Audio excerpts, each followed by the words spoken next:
Good morning, everybody. This is a wonderful opportunity for me to share with you some of the thinking and personhood of my good friend and colleague, Renato Almanzor, whom I've known for a really long time, going back as far as the small schools movement in Oakland, and then later teaching together. We've worked together off and on for many years, and I always feel that I'm learning just a ton every time we get a chance to talk with each other.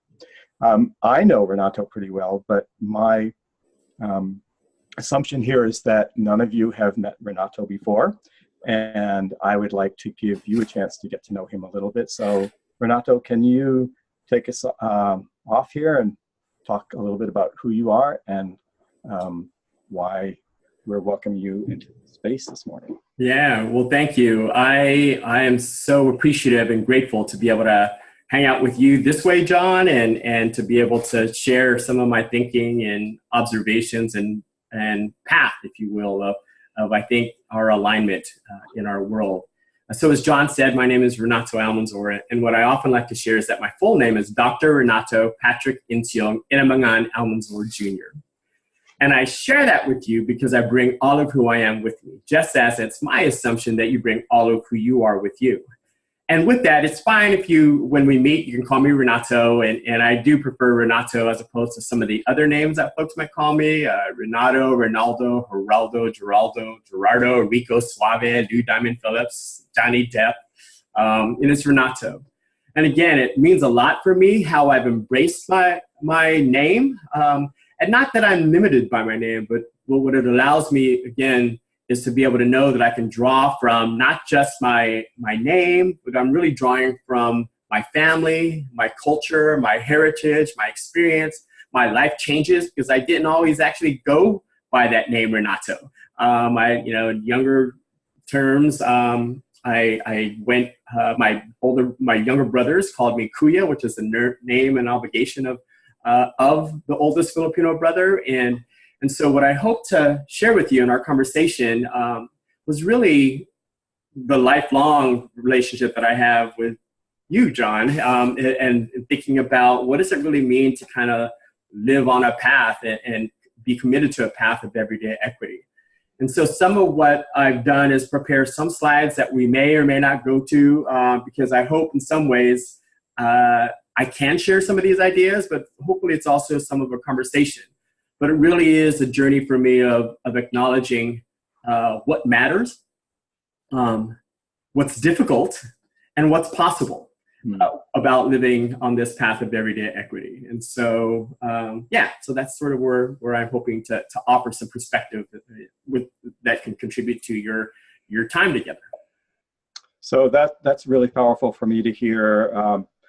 Partly because one of the things that I've always respected about you is your ability to bring your whole self into the work in ways that are deeply authentic. But I think that the sort of depth of inner knowledge is what creates the power and the capacity to do the kind of work that we're trying to do, as you say, everyday equity. So deeply excited and interested to hear you talk more about how the bringing of your whole self into the work informs the way you think about the kinds of practices that you engage in with people. Okay, yeah, great. Well, I mean, it really does start often with being able to kind of name what matters for me, right? And so are you able to see this slide that says what matters? Yep.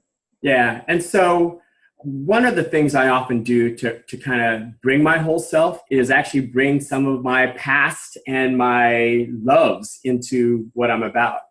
And at some point, I mean, this may be something that all of you want to consider doing. This is often how I start many of my workshops, if you will, or time with clients, and it's to be able to just ask for whom and what do you have love and gratitude. And so for me, I know that I have love and gratitude for being 55, being able to have these ups and downs, and realizing that at one point, in my teens, I was always worried about what others thought about me, and And then, you know, in my later 30s and mid 40s, I didn't care what other people thought about me. And then now in my 50s, I realized that no one's even thinking about me, right? So, but just grateful to be able to have gone through that journey. But also grateful for not just those highlights, those whole lowlights, right? So, you know, John, that I had a brain tumor in 2010 that I had to really ask for help. And there was so much that I learned there to be able to have some gratitude for, that people were willing to come by. And then in addition to even my family and all of the work that I get to do, when I think about for whom and what I have compassion and commitment, it's often about just my fellow human beings. And I've actually started developing some greater compassion and commitment for our world, right? In the last few years, I've understood and saw the connection between what we're doing around our climate. I've been fortunate to be a part of an East Oakland neighborhood initiative that's really about transforming our East Oakland residents and their understanding of sea level rise and air and its relationship to environmental justice. And when I think about those things that I have love and gratitude as well as compassion and commitment for, that actually says something about what matters to me. Right? So, and I hope, you know, as you all hear me, that you all think about what are, again, those things that you have love and gratitude for, and what are those things you have compassion and commitment for. And because when you identify what you have for responses to those, you can start to look at how do you live your life according to that. And sometimes folks aren't able to. I realize I've been in conversations with folks who feel like they don't have compassion and commitment for others.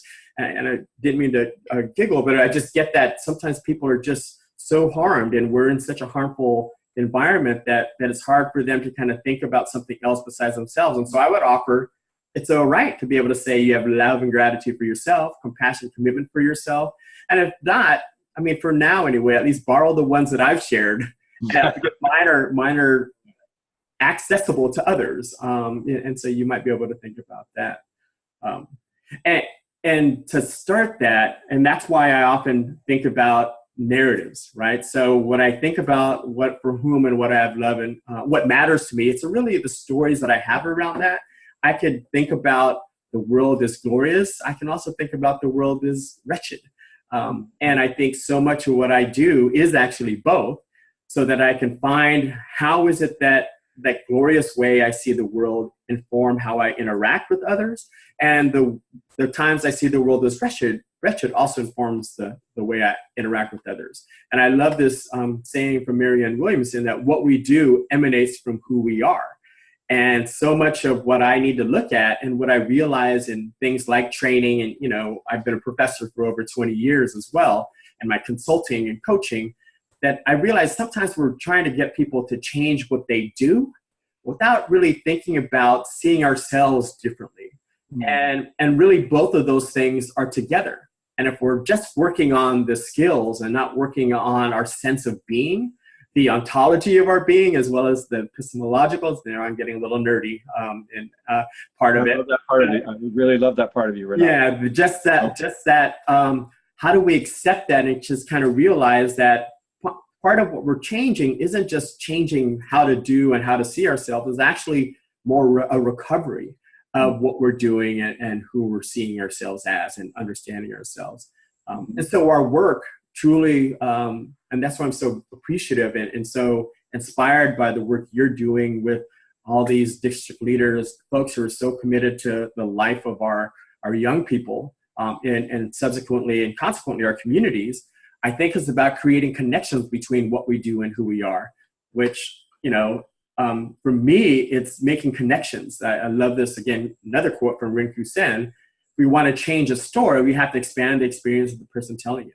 You know, sometimes we inherit these young people whose only stories are one of deficit, right? Their only stories are one of they're not enough.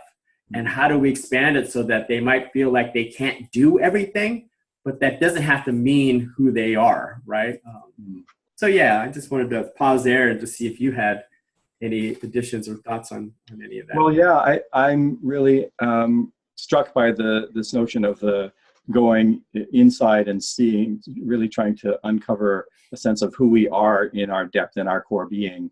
And I think that will connect for people with the work we're going to be doing later today around looking at the National Equity Project's view of the sort of lens of systemic oppression, and in particular thinking about the idea of a mirror and a window. A mirror is a way of looking back at ourselves and reflecting on our own identity around equity, and then a window are ways of looking out on the world and seeing the ways in which equity and inequity operate in the world outside us. And I think that both of those are really powerful, and both of those are an important part of the work that we're trying to do, particularly around helping people develop their own sense of their identity as an equity leader. Yeah, right on. So we're going to be doing a lot of work around that. So this is really helpful to frame that for folks. Yeah, and I would offer that identity piece is significant, and it's not the only piece. And so that's what I also appreciate about the equity framework from National Equity Project, right? It acknowledges the connection between who I am and who you are, right? Ubuntu, I am because we are, and being able to understand that interaction, because it's not also just about I see you and I am here, and you see me and you are here. It really is about understanding we are in a particular context. And if anything, that's what's particularly challenging.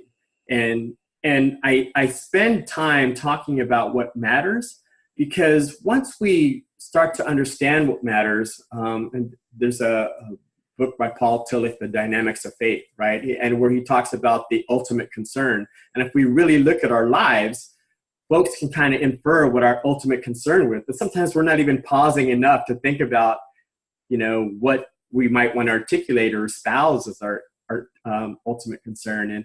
And if there's anything, it's a practice of dedicating ourselves to that, or devoting ourselves to that, because going downstream is really easy, but living a path, if you will, of equity and social justice, it means a commitment to go upstream sometimes. And being able to know that I might get tired, so I might need to get out of the river, have some folks give me a boat, or at least give me a lifesaver. And that's why also we try to do this together.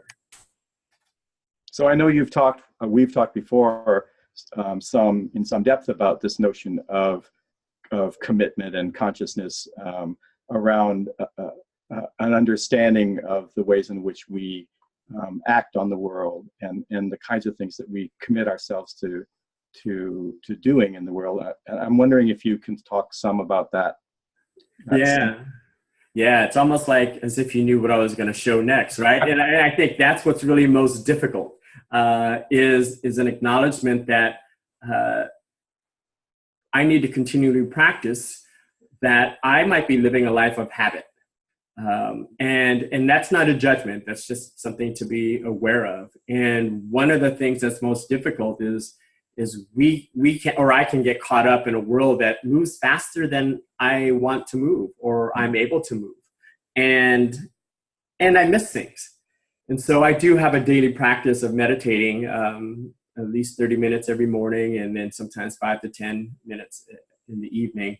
And then sparks of it throughout the day, just to kind of get into practicing this thing that I call what's difficult. And I also got it from just some of the recovery work that I've been doing, in addition to my own spiritual practice. And the first one is being able to understand the relationship, right, between awareness, acceptance, and action, where awareness is really being aware of, and let me also, being aware of not just what I think or what's going on externally, but it's actually what's going on with me internally. So I will, in my practice, be able to say what's going on with me physically, what's pleasant or unpleasant, in the way I'm sitting, or in the way I'm looking, or in the way I'm feeling. This temperature that I sense, is it pleasant or unpleasant, or is there something neutral about it? And then I'll often notice what I'm thinking, or how I'm breathing, or how I'm moving, and then even some of the emotions I might have, and I even go so far, to think about, and where am I vibrationally, right? Mm-hmm. So where's my energy? Am I kind of pumped, or and that's beyond, or a combination of, I think, all of those things. And sometimes the work is to be able to say, in this world, I'm aware of this other person or this particular situation, and I'm triggered. right? Or, and that's my practice of equanimity, right? Being able to know, am I attracted to this? Am I averse to this? Or am I indifferent to that? That's just awareness, and that's not needed to be judgment. And that's where my work is really about accepting that, being able to acknowledge that the world is as it is, if you will. And sometimes it's interacting with the world as I want it to be. But really, this great practice for me, and what's most difficult, is really being able to accept the world as it is, and trust that people will not always be how I want them to be. Things will not always go how they are planned. Folks aren't always loving and loyal, and that includes me. And there are things that I am calling as not fair. And I need to accept that situation, and it's there that I then decide to choose. And Viktor Frankl often talks about, and I'm paraphrasing the idea that, in between stimulus and response is freedom, liberation, and that's choice, right? To be able to choose how we want to respond, to develop our capacity or capability to have respondability, not just only responsibility. And I think that's an ongoing part of it. And a lot of this, and you and I have talked about, my understanding or my belief of cause and effect, and how others might call that karma. And for me, it's about consciousness, and it's about intention. It's about thinking about the probabilities as well as the consequences, and just knowing that it's an ongoing cycle. Mm-hmm. Well, I know that you've said that you think of justice as being at the front end of karma. Yeah. I find that a really powerful statement, because it has to do with our being able to move from awareness through acceptance of the world as it is, and into the freedom to choose actions that have consequences, that are a part of cause and effect, right? So could you say a little bit about that notion? Yeah, I would say that in some ways, I mean, again, I pull from one of my favorite quotes, that the end is inherent in the means. That's Gandhi. And others have kind of taken the other thing that he said, well, to be the change we want to see in the world. And so for me, when I think of justice being at the front end of karma, I can't control my path. I can't do anything about what's already happened. And I really can't, I'm not in full control, if you will, of our outcomes. And so for me to be able to strive for justice and equity, I need to act justful and equitable. And so for me, it's a conscious intention with some probability thinking, but also it's the choice to think how I'm thinking, to feel how, then feel as a base of that feeling, and then act accordingly, and really nurture and cultivate the energy that comes with it, and do so physically.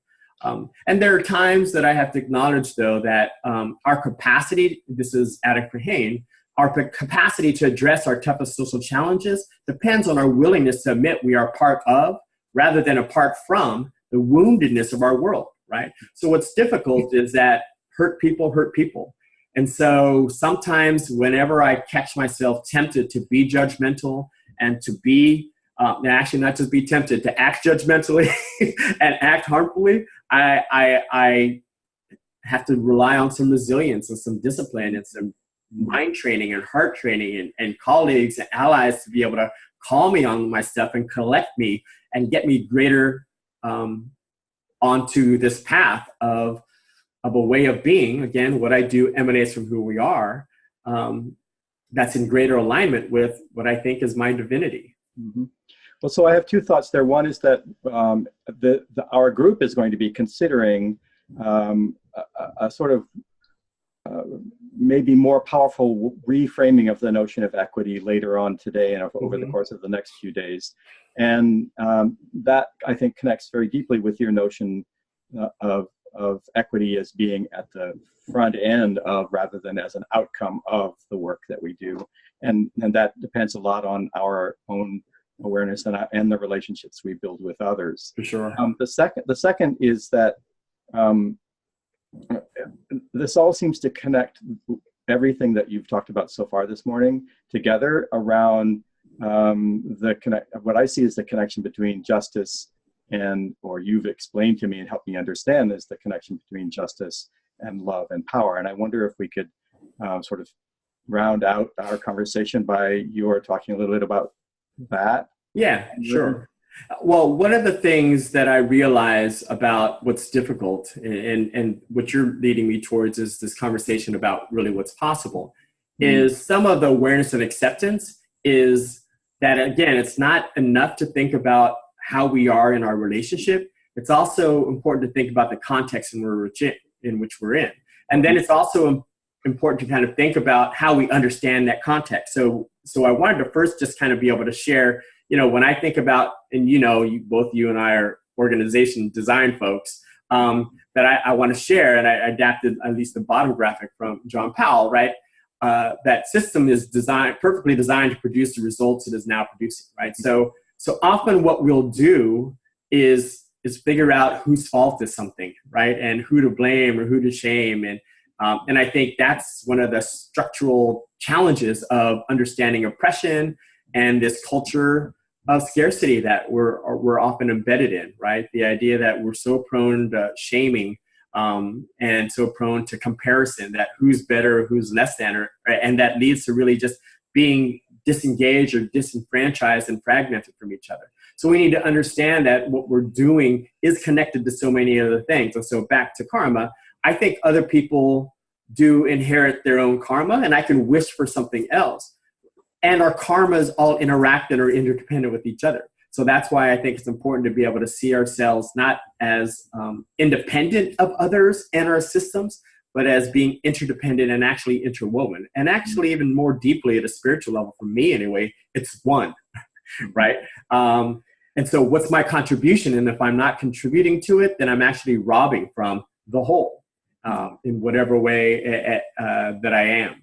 So when you talk about what's possible, what I'm talking about is being able to understand what are the dimensions that we're trying to design, right? So when I think about leadership, I often think about it as an act of designing, right? I think it was Sengi in The Fifth Discipline who used that big boat, that ocean liner. How do you try to turn it? Is it better to be the captain trying to make it turn left when it's not actually designed to turn left, it only could turn right? So the more powerful position is that of designer, being able to design the boat to do the different things we want it to be. So when we're talking about school districts or school systems, or actually just structures and institutions and systems anyway, we do need to acknowledge that we're talking about process and practice, right? So how are we designing a way to think about the work? How will it get done? Think about and design and invite who's included and not included in the practice of making decisions and doing choices, and how we're working and monitoring the work, evaluating it.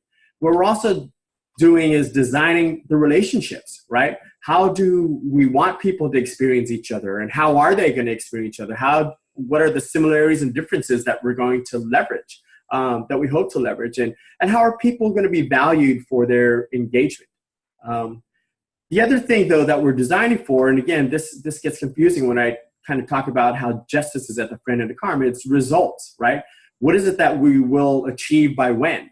What is the quality of our impact? What is the distribution of benefit and burden? So again, those are design elements. While we might analyze the impact and its effect of all these things, we're actually analyzing the effect and intentions of all these things, right? So and then our specific actions.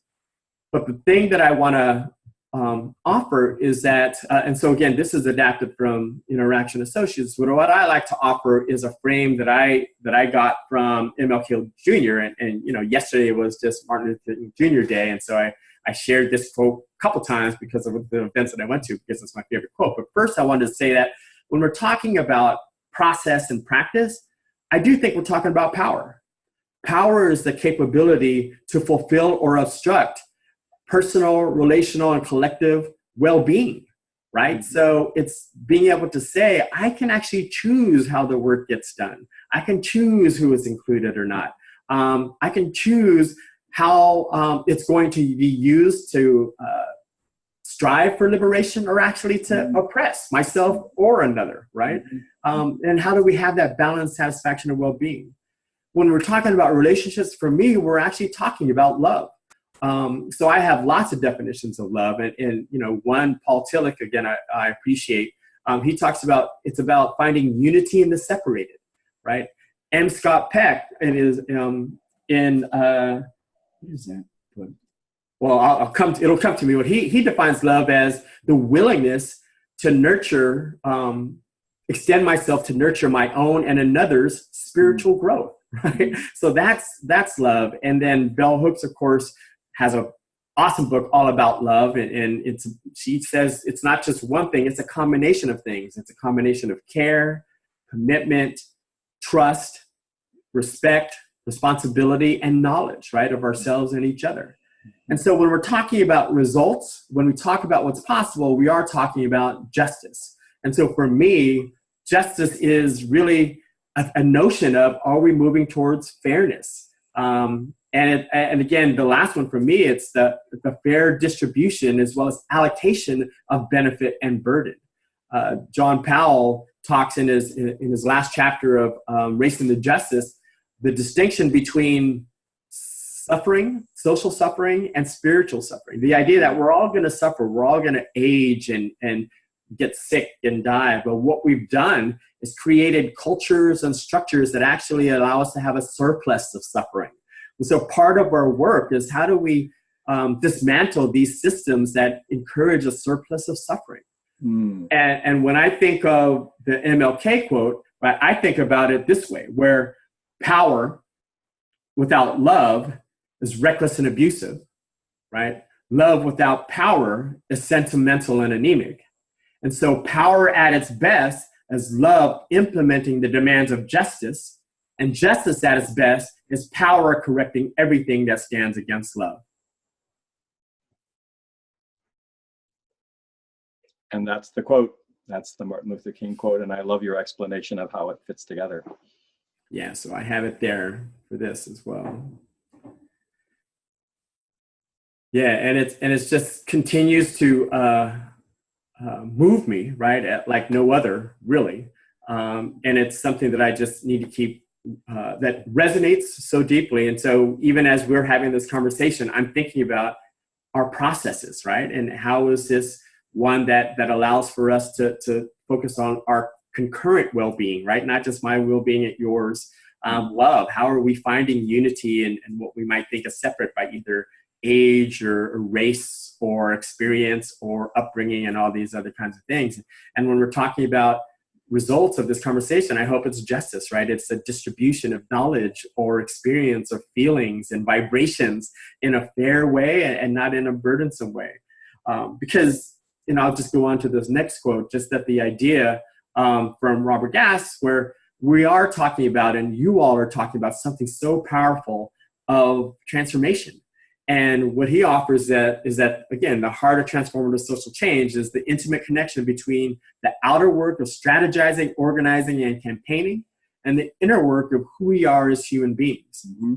And it's understanding that outer work and inner work within our context, right? Within our context. And it's just so important to be able to kind of not think that we're just going to blame the victim, because if they haven't figured out how to connect their inner work to the outer work, it's all their fault. Where us as leaders, our leadership is actually designing the conditions so that we can be together more fully human. And you know, my work is often about reminding us of our loveliness, right? Not reminding me of mine or you of yours. It's what's the work that we're doing? What are the conditions that we can cultivate and nurture? So we're reminding it of ourselves, because thinking that we might be healthy in a profoundly sick society is not really health. Right? So we need to continually know that if we feel a little bit of healthy in a profoundly sick society, then we're actually probably not really healthy. Because what we've done is kind of created a space or vacuum, if you will, of delusion. Mm-hmm. So what you've done now is to bring all of this wonderful conversation back around to the question of who we are as human beings, individually and collectively, in this work and in our relations to each other. And I wonder if you want to move toward the ending of our conversation with a little bit more about who you are and how you came to be the person who. Yeah, no, thank you so much for that. Again, what I hope I flowed with was being able to say what matters, what's difficult, and what's possible. Mm-hmm. Right. And for me, it's a constant reminder, or being diligent and rigorous about getting to examining, what I do and what I think and why I do it. Mm-hmm. And be able to answer the question, is what I do and why I do it in divine alignment with who I think I really am? And it's a process of healing. It's a process of recovery. And so for me, the core word is really purpose. Have I been able to really determine and name what my purpose is? Mm. And so, my son Mahal, and for those who don't know, Mahal in Tagalog means love, and it means expensive, and he's both. But when Mahal was younger, he used to sit up really close to me. And so this is a picture of Mahal at one point, and he used to sit up really close to me, and I'd say, Mahal, why are you sitting so close to me? And he would say, because I love you.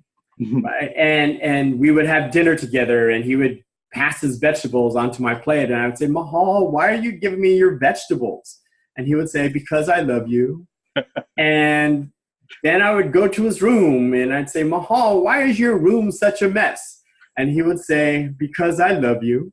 And so while I think about so many reasons about why I do what I do, I know for me, I intend every day, under any and all circumstances, to pour love into everyone and everything that's around me. And so for me, that's purpose, right? To remind ourselves of our loveliness so that we can become better able to love and be loved. So that's why I do it. Oh, okay. Well, Renato, just want to say that this has been both a powerfully inspiring conversation for me, and also deeply grounding conversation for me. And I really want to thank you for joining us today in space with the Deeper Learning Dozen teams from our 12 districts. And I hope that they will find this as inspiring and grounding as I have. And thank you so much for joining us. Thank you.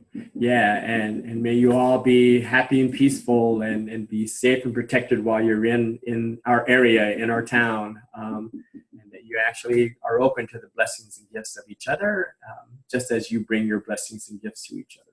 So thank you. Thank you.